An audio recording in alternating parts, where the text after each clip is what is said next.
नमस्कार, खबरों का पंचनामा देख रहे हैं आप। मैं हूं आपके साथ पूजा। हम लेकर आए हैं देश और दुनिया की 5 बड़ी खबरें, जिसमें चर्चा के लिए मेरे साथ स्टूडियो में मौजूद हैं कैपिटल टीवी के editor in chief doctor Manish Kumar. Doctor साहब, बहुत बहुत स्वागत है आपका। धन्यवाद। सबसे पहले नजर हेडलाइंस पर। इमरान समर्थकों के आगे झुकी पाकिस्तान सरकार, बहन को मिली जेल में मिलने की इजाजत, इस्लामाबाद और रावलपिंडी में लगा कर्फ्यू। संसद के शीतकालीन सत्र के दूसरे दिन भी भारी हंगामा, विपक्षी सांसदों ने एसआईआर पर काटा बवाल, संसद परिसर पर विरोध प्रदर्शन तो अंदर सांसद वेल में पहुंचे, वोट चोर गद्दी छोड़ के लगे नारे। 9 दिसंबर को अब चुनाव सुधार को लेकर लोकसभा में होगी चर्चा। कर्नाटक में breakfast politics, DK Shivakumar के घर पहुंचे सिद्धरमैया। ब्रेकफास्ट के बाद सिद्धरमैया मीडिया से बोले, जब हाईकमान कहेगा डीके शिव कुमार सीएम होंगे। पटना के महुआ बाग में बन रहा लालू परिवार का आलीशान बंगला, बीजेपी ने वीडियो जारी कर बोला हमला, ईडी से जब्ती की भी दी चेतावनी।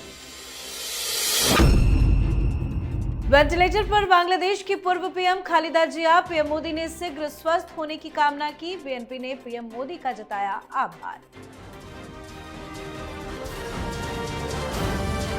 खबरों की शुरुआत में सबसे पहले बात पाकिस्तान की।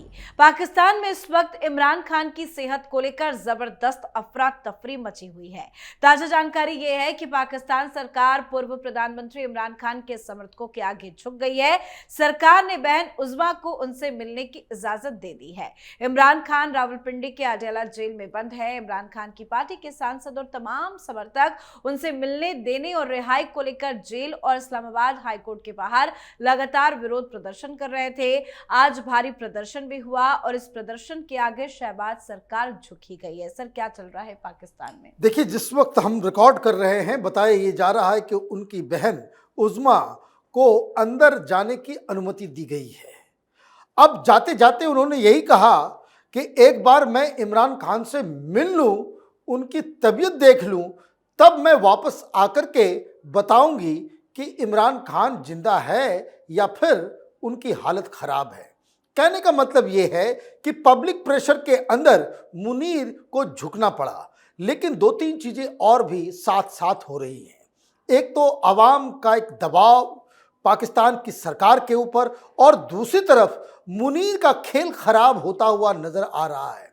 वो इसलिए क्योंकि शहबाज शरीफ वो पाकिस्तान में नहीं है। उनको जो सीडीएफ बनाया जा रहा था, वो उसका नोटिफिकेशन, उसकी दस्तावेज के ऊपर शहबाज शरीफ ने अभी तक साइन किया नहीं है। तो लीगली इस वक्त आसिम मुनीर वो पाकिस्तान के आर्मी चीफ नहीं है।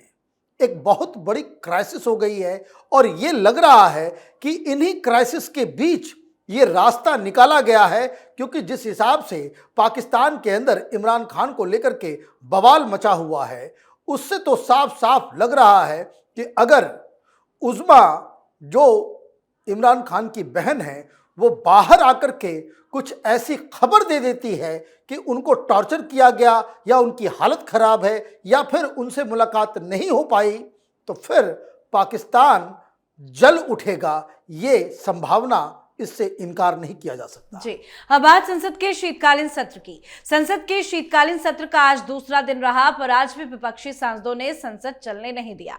एसआईआर के मुद्दे पर आज भी संसद के दोनों सदनों में जमकर हंगामा हुआ। संसद में जाने से पहले सुबह विपक्षी सांसदों ने संसद के मकर द्वार के बाहर एसआईआर को लेकर प्रदर्शन किया। इस प्रदर्शन में सोनिया गांधी, राहुल गांधी, मल्लिकार्जुन खड़गे के अलावा CPM, Sapa, RJD, CPI, DMK, TMC के सांसद शामिल थे। बैनर पोस्टर के साथ विपक्षी सांसदों ने नारेबाजी की तो अंदर संसद की कार्रवाई को बाधित किया गया। कुछ सांसद वेल तक पहुंच गए। स्पीकर ने इस दौरान प्रश्नकाल को जारी रखा, लेकिन विपक्ष लगातार 20 मिनट तक वोट चोर गद्दी छोड़ के नारे लगाता रहा, जिससे संसद की कार्रवाई को स्थगित करना ही पड़ा। विपक्षी नेताओं ने सरकार से स्पष्ट आश्वासन मांगा कि एसआईआर पर चर्चा कराई जाए। अब खबरों के मुताबिक मंगलवार यानी कि 9 दिसंबर को संसद में चुनाव सुधारों पर चर्चा होगी, जिसमें विपक्ष एसआईआर पर अपनी बात रखेगा। सर, आज दूसरा दिन और आज भी एसआईआर को लेकर बवाल, लेकिन 9 दिसंबर को चुनावी सुधार पर चर्चा भी होनी है। तो इसका मतलब ये है कि एसआईआर के ऊपर आप बवाल कर रहे थे, 9 तारीख जो है मुकर्रर की गई है, इसका मतलब कल से जो है सुचारू रूप से चलेगा। यही पूरा खेल है। आप एसआईआर के ऊपर बातचीत करने के लिए तैयार हो जाओगे, ये कोई दूसरा मसला उठा देंगे। आप उस मसले पे बातचीत करने की कोशिश करोगे, ये तीसरा मसला उठा देंगे।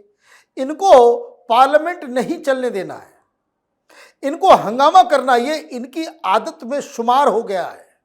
लेकिन सरकार इस भीड़ भड़के, इस हल्ला हंगामा के बीच अपना काम कर रही है। आज लोकसभा के अंदर मणिपुर जीएसटी बिल भी पास किया गया, साथ ही साथ न्यू एक्साइज पॉलिसी के ऊपर भी निर्मला सीतारमण ने लोकसभा में बिल को पेश कर दिया। मतलब ये कि सरकार अपने हिसाब से काम तो कर रही है, लेकिन विपक्ष बिना किसी बहस के, बिना किसी डिबेट डिस्कशन के वो पार्लियामेंट्री प्रोसीडिंग्स में शामिल नहीं होना चाहती है। इनको लगता है कि बस आना है, रजिस्टर पे साइन करना है और मकर द्वार पे अपना अपना रोज जो ये ड्रामा नौटंकी जो करना है वो करते रहना है। मुझे नहीं लग रहा है कि सरकार एग्री के बावजूद भी कि 9 तारीख को आप एसआईआर के ऊपर डिस्कशन करेंगे, ये राहुल गांधी पार्लियामेंट को चलने देंगे सुचारू रूप से। बिल्कुल भरोसा नहीं किया जा सकता। जी, अब बात कर्नाटक की, जहां अलग ही खिचड़ी पक रही है। कर्नाटक के मुख्यमंत्री सिद्धरामैया ने उप मुख्यमंत्री डीके शिवकुमार के साथ उनके आवास पर दूसरी बार नाश्ते पर मुलाकात की। दोनों नेताओं के बीच मुख्यमंत्री पद के लिए चल रही खींचतान के बीच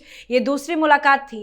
पहली मुलाकात में इडली सांभर और उपमा के बाद डीके शिवकुमार ने सिद्धरामैया के लिए पारंपरिक नाटी चिकन और इडली की गर्मा गर्म प्लेटें रखी।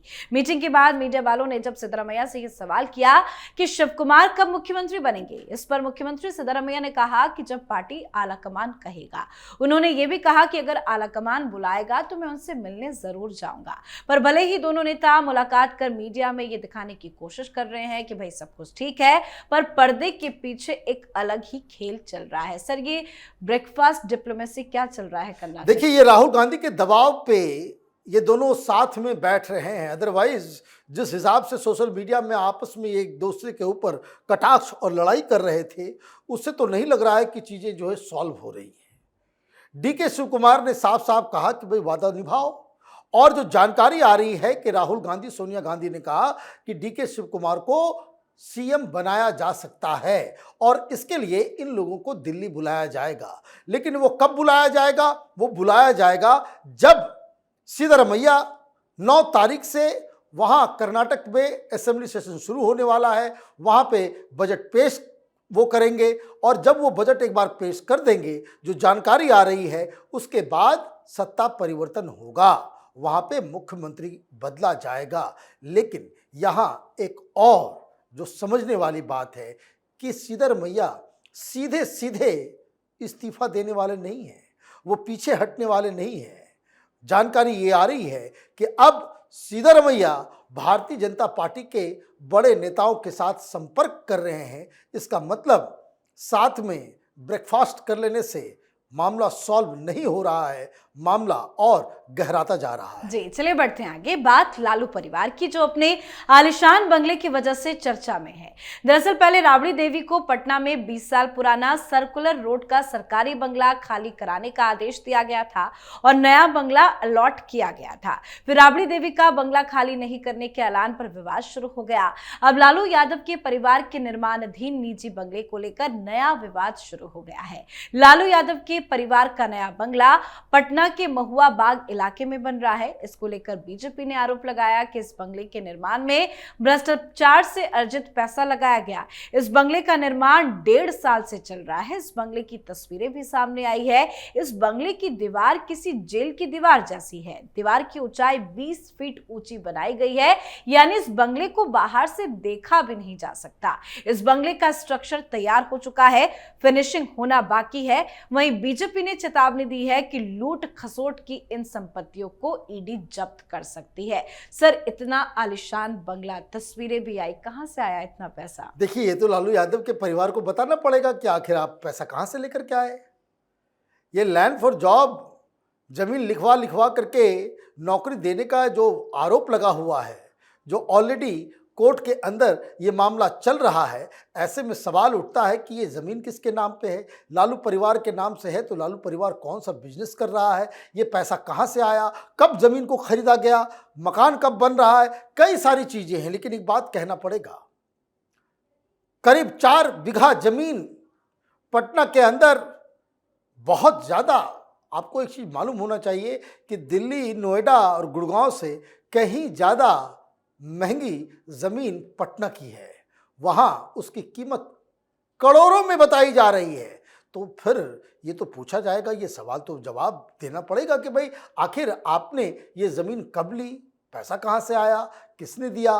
किसी ने गिफ्ट दिया या फिर किसी तरीके का इसमें गड़बड़ झाला हुआ है? तो बीजेपी को भी मौका मिल गया, क्योंकि आप बंगले को लेकर के कई सारे बयान और सारी चीज़ें कि हम अब उसमें नहीं जाएंगे, तो लोगों ने, पत्रकारों ने ढूंढ निकाला कि भैया आप कहाँ शिफ्ट हो रहे हैं। और जब इसकी तस्वीर आई तो बिहार में ये जो समाजवाद लाने वाले लोग है ना, गरीब गुरबा के नेता के पास इतना आलीशान भवन, और ये बताया जा रहा है कि कोई यूरोपियन, कोई स्पेनिश जो है मॉडल के ऊपर जो है आर्किटेक्ट के हिसाब से ये बंगला बनाया गया है। तब तो ये समाजवाद का ये कैसा रूप है, इसके ऊपर आरजेडी को और तमाम लोग जो समाजवाद की दुहाई देते हैं उनको तो इसका जवाब देना पड़ेगा। जी, अब बात आज की आखिरी खबर की। बांग्लादेश की पूर्व प्रधानमंत्री खालिदा जिया की हालत ढाका के एक अस्पताल में बेहद गंभीर बनी हुई है।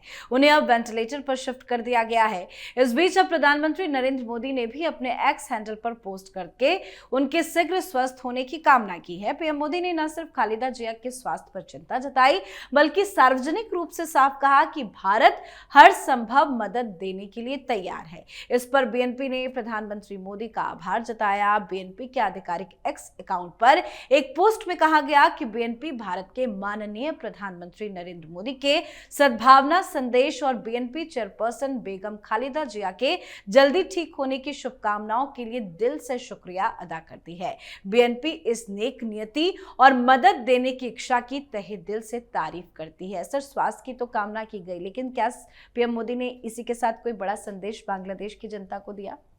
देखिए, जनता के साथ तो कोई दिक्कत है ही नहीं। आप देखिए, वहां चुनाव होने वाले हैं, शेख हसीना की पार्टी को बैन कर दिया गया है, तो टेक्निकली अब वहां की सबसे बड़ी पार्टी बीएनपी ही है। और प्रधानमंत्री मोदी ने खालिदा जिया के स्वास्थ्य को लेकर के इस तरह की टिप्पणी की है, ये तो अलग किस्म की डिप्लोमेसी है। इस पूरे ट्वीट से और प्रधानमंत्री के संदेश से किस तरीके से छटपटाने लगा होगा ये मौलाना यूनुस, इसका आप अंदाजा इस बात से लगा सकते हैं कि इसका मतलब ये हुआ कि आने वाली जो सरकार होगी, बीएनपी की सरकार जब बनेगी, तो भारत के रिश्ते ठीक वापस उसी तरीके के हो जाएंगे जैसा कि शेख हसीना के साथ था। और ये मैसेज प्रधानमंत्री मोदी ने आज बांग्लादेश के लोगों को दे दिया। नंबर 2 कि अगर वहां पे जिस तरह की सरकार वर्तमान में चल रही है, तो आप ये देखिए कि खबर तो ये भी आ रही है कि बांग्लादेश के बॉर्डर पे हिंदुस्तान की तरफ से अलग अलग ब्रिगेड्स, अलग अलग तैयारी भी चल रही है कि ये जब तक यूनुस है, जिस हिसाब से वो J-10 हवाई फाइटर प्लेन चीन से खरीद रहा है, जिस तरीके से वो पाकिस्तान के साथ बांग्लादेश का एक ऐसा मैप दे रहा है जिसमें नॉर्थ ईस्ट का पूरा हिस्सा ये यूनुस पाकिस्तान के सामने बता रहा है कि वो बांग्लादेश का है, तो रिश्ते तो खराब हैं। लेकिन खराब रिश्तों के बीच प्रधानमंत्री मोदी का ये स्वास्थ्य के ऊपर दिया गया संदेश डिप्लोमेसी में एक मास्टर स्ट्रोक माना जाएगा। जी, बहुत बहुत धन्यवाद सर बातचीत के लिए। धन्यवाद। तो खबरों का पंचनामा में आज के लिए फिलहाल इतना ही। देश विदेश की बाकी खबरों और उनके सटीक एनालिसिस के लिए देखते रहिए कैपिटल टीवी। हमें लाइक कीजिए, शेयर कीजिए और कैपिटल टीवी को सब्सक्राइब कीजिए। नमस्कार।